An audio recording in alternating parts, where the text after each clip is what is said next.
My football number in high school when I was on the team but didn't play was 27. And I wonder if I subconsciously picked 27 because that was my football number. I don't know. It's interesting. Well, maybe it's not interesting. I think it's kind of interesting.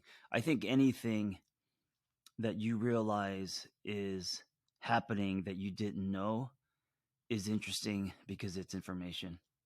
Also, I think it's just fascinating as human beings how much we pull from what's underneath instead of just logic. All right, here are 27 of my life tips, and I'll try to go. It's a lot, so I'll try to go as fast as I can. I hope that some of them resonate for you. I hope that some of them maybe give you a shift in perspective or something to think about. Number one, create sweat, turn your dial to curious, and do everything you can to live on a higher frequency. Everything else will fall into place. Okay, so create. I don't think I could live without creating. I also don't think I could live without donuts and sex and motorcycles, but creating the permission to give yourself to be creative. I don't think it's extra. I think a lot of people believe it's something you do when you have spare time. We are creative beings as we are spiritual beings, as we are sexual beings, and so um, being creative for me is it's foundational. Sweat is something I discovered at about 35 when I did my first squat, and it doesn't matter what the sweat is, what the fitness is, but or movement. It could be hiking. It could be like in my case, functional fitness and lifting weights. It could be Pilates. It could be yoga. It doesn't matter, but I really believe that we're meant to move, and there are so many benefits. And obviously, I'm sure as far as like brain chemistry and elevation of mood and all that. But more than that, I think it's the fastest way to earn something because it takes nothing but to just make a decision and go do it, right? And to really push yourself when you feel like it. So earning your sweat has been a game changer for me, and I think we should practice it daily. And then turning your dial to curious, because I think being curious is where you can block judgment and expand. I think if not, you'll default to judgment. That's just the world we live in, and judgment constricts you. Curiosity expands you. And then the whole thing about higher frequency. I lived on worry in dread. Did I say worry in dread? That's really interesting. Maybe that's what it was. It wasn't worry and dread. It was worry inside of dread. It was like an M&M of the candy shell of dread, and then the peanut was the worry inside. Um, that was the frequency I lived on for my 20s, a lot of my 30s. I think it was also passed down through my parents. But that dread, that worry, really put me into a lower frequency, and acquiring the ability to pull myself out of the lower frequencies and live higher, you know. And I won't get into the higher frequencies, but obviously love, creativity. We just talked about curiosity, um, gratitude, joy, optimism. Anyway, number two, be kind always. Holy shit, I'm only on number two. We have 27. We may have to cut this podcast in half since my whole thing is to put it in a shot glass. Um, be kind. I don't know if you know this, but it also produces serotonin and boosts your immune system, if you didn't know, which I think is really interesting. Number three, forgive every single day. People have hurt you and they will continue to hurt you. Forgiveness, I think, is a practice. I don't think it's something that you do when you just go through a breakup. Forgiveness is a daily wash. If not, I think it accumulates, and you just walk with white knuckles, and you become very reactive instead of responsive. So we have a responsibility to forgive, I think, starting with who we choose to love, and then um, throughout, like everyone in our life. But also, I think on a macro level too. I think forgiveness, people you don't even know, politicians and people you don't like, and people that are on the planet that you are aware of, and they have affected you in some way, broken trust with you, or you're angry about something. The daily wash of forgiveness, I think, is it's prescribed as far as being on this planet. And again, forgiveness is a practice, not a light switch. Next one is to live a through you life, not a to you life. Because a to you, like if you believe that life happens to you, then the mindset of that produces victim mode, right? It creates prison bars. And so it's going to be really hard to feel empowered. And so if you try to live a through you life, or through me life, when I think about my life, I try to get out of my own way, knowing there's something greater happening.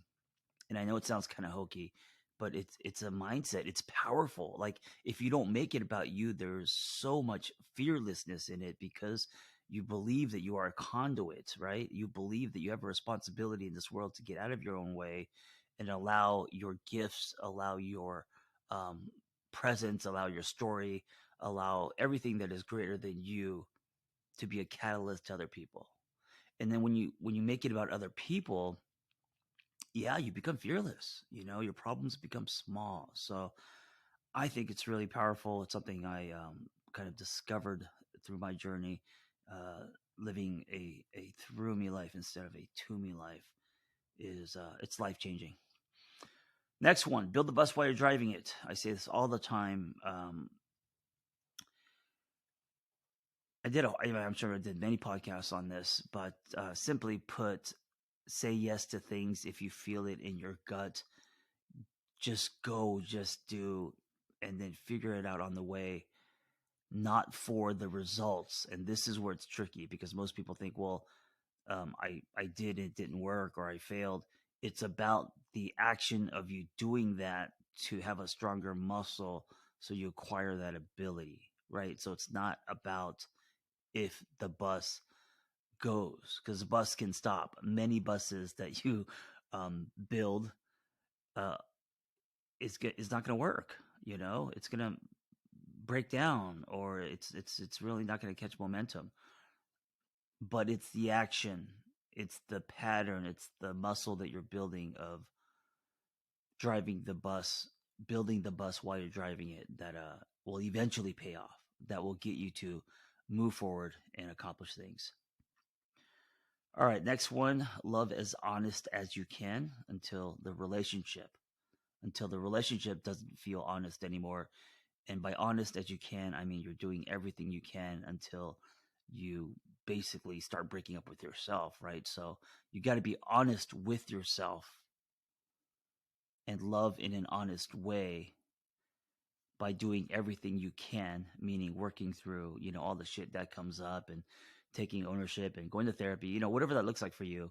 And then even after all that, after a certain amount of time, the relationship doesn't feel honest to you, then maybe the relationship has expired. Next one, always try to understand before trying to be understood. This is something that I think is really important in any relationship, but especially your intimate relationship. It creates rich foundation for any kind of arguing, any kind of conflict, um, any kind of communication. Try to understand before trying to be understood. Next one, pet peeve of mine: when someone gives you a dead fish handshake and doesn't make eye contact with you. Oh, it bothers me so much. It's very telling of kind of like who they are, where they're at in their life, what they think about themselves.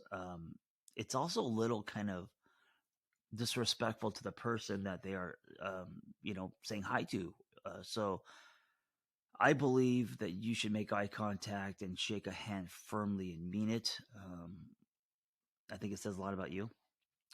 Daydreams are more important than night dreams. What I mean by this is allow yourself to have dreams during the day that you're consciously visualizing what you want for yourself, right?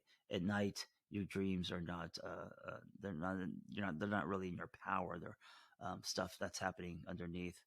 Um, and I know people have different ideas of what dreams are, but during the day, they are intention filled, right? You're aware of your daydreams. Next one, use sunblock. Next one, progress over perfection always. I'm saying next one because I lost track of, I numbered these wrong. Next one, people are not concerned with you as much as you think they are. Next one, I know nothing is the best place to start. If you don't know where to start, just start with a clean canvas by saying to yourself, I know nothing. Because if you feel like you know nothing and now you're ready to learn, you're not going into something with judgments or old blueprints. Speaking of blueprints, next one, toss the old blueprints, especially the ones that don't line up with your truth anymore. I think many of us hold on to blueprints, either from our parents, from society, or from us, but an older version of us, and we've grown and evolved, and we keep trying to trace this old blueprint, and we realize, what am I doing? These aren't even things that I want anymore, right? So make sure that your blueprints are fresh, they're hot off the press. That term, by the way, is holy shit. That doesn't even hold up anymore because if you're like a Gen Z, a Gen Zer, you don't know what a press is. You don't know what a printing press is. You know what a screen is. So the term hot off the press is gone. It's all all right. Just sitting here, just lying here, dating myself.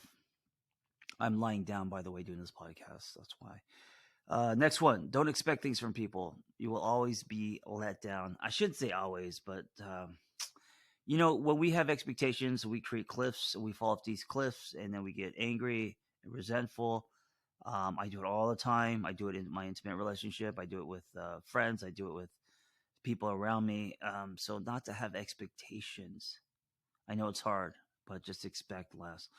Next one, making a choice to no longer be negative or surrounding yourself with negative people is going to change your life. This reminds me of what I see as a fish tank, and I see a dirty fish tank, and I see us swimming in our own shit. If we constantly think negative thoughts, allow ourselves to spin in our cognitive distortions, and then surround ourselves with negative people, most likely because you have history with these people, you went to high school with these people, you feel like a loyalty to them, but they are negative and unhappy and taking you hostage. You are in a dirty fishbowl swimming in your own shit. You got to hop that if you want to thrive and evolve and grow, right? You got to get out of that little bowl and jump into the ocean. And that means possibly losing friendships. I don't know. Next one, I'm a big fan of this one. Try to see the spirit of who someone is, as well as their story, instead of judging them on their actions and behavior. Most people are reactive. I was a walking reaction, and if you judge people on that, you're not going to see kind of the true spirit of who they are. And if you intentionally, and it's so hard to do it with people that we love because those are the people that we're the most comfortable with, and so we just bark at them because of the way they treat us or what they said. But if you really kind of try to see the spirit of who that person is, you start to see their story, you start to see their upbringing and why they do what they do and what they've gone through, and suddenly you really humanize this person, and you're a lot more forgiving. I wish also more people around me would see the spirit of who I am. Usually the spirit of you is when you were the most in your solid self. For me, I think it was like the image that I have is this 12-year-old Korean boy with a bowl haircut. No, actually, no, not a bowl haircut. By 12, I was using alcohol spray with a pompadour, Adidas kicks and windbreakers, fat laces, spinning on my head, feeling free, fearless. I wasn't scared yet. Life didn't scare me. And I was breakdancing. I was part of a crew. I was the runt of the crew, so I felt protected. And so, man, the day was wide, and I lost myself in flow states. I was also, when you're 12, it's kind of the wonder years where you start liking girls, and all the chemistry and feelings of chasing girls, and the feeling you get when someone likes you back, like all of that. Uh, that really captured the spirit of who, my name wasn't John then, it was Chargi, but the spirit of who I was when I think about myself, I think about that time. And then I actually think about, probably like recent, like, late 40s. I'm a late bloomer, and I feel like my late 40s is when I really kind of swam too far to turn back and got some traction in life. And, I don't really care about, I don't want to say I don't care about what people think, because that would be a lie. Of course, everyone does, but not to the point where it impacts what I do, what I create, how I live my life, or how I design my day, right? And so let's just say I care less today about what people think of me. I definitely exchange truth for membership a lot less these days. And so when you do that, I think you could kind of tap into the spirit of who you are. All right, almost done here. Next one is to live inside out instead of outside in. And this is really simple. It's live pulling from your solid self instead of um, allowing the world, commercials, advertising, society to determine your um, definitions and your choices. Pull from within and allow that to ripple out, if that makes sense. If you live outside in, you will always be powerless. You will always be living someone else's life. Next one, stop judging your experiences. That's how you ruin them. Next one, love your parents. They didn't know as much as you. They did less with more. Me being a fairly new parent, holy shit, do I have an appreciation for parents, especially single parents, superheroes in this world. Uh, be a great leader by being a better student. So instead of leading with an iron fist, leading by being curious and wanting to learn. I think those make the greatest leaders. Next one, be a weirdo.